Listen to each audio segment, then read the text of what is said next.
فریاد کن فریاد کن بشکن سکوت خانه را، با دستهای عاشقان آباد کن ویرانه را. فریاد کن فریاد کن بشکن سکوت خانه را، با دستهای عاشقان آباد کن ویرانه را. بگذار تا روشن شود شامگاه تلخ و سرد، از قلب‌های در به در بیرون رود اندوه و درد. انبوس با آواز شب از کوه میآید ندا، انگیز خاموش و تهی از سنگ‌های بی صدا.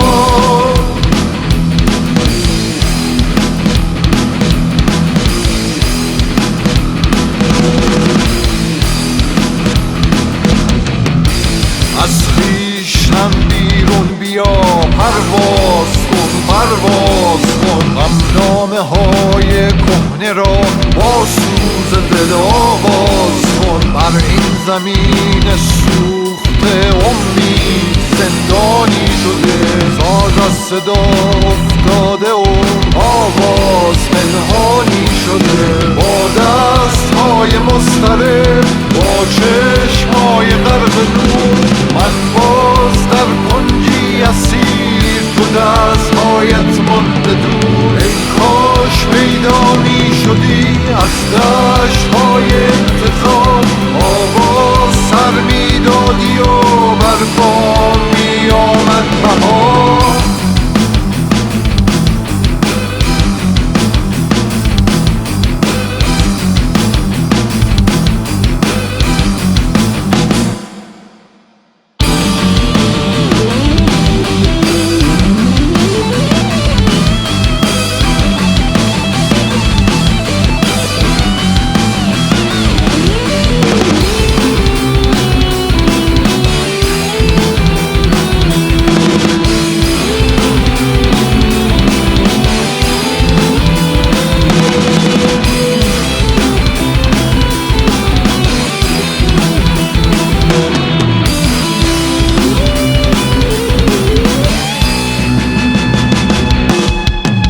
فریاد کن فریاد کن بشکن سکوت خانه را، با دستهای عاشقان آباد کن ویرانه را. فریاد کن فریاد کن بشکن سکوت خانه را، با دستهای عاشقان آباد کن ویرانه را.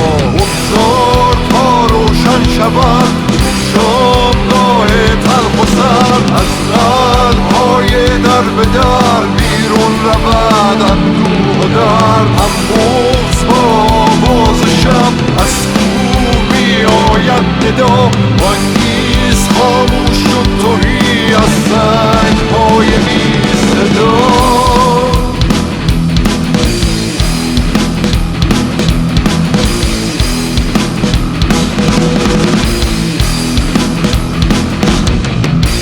بر این زمین سوخته امید زندانی شده، ساز از صدا افتاده و آواز پنهانی شده.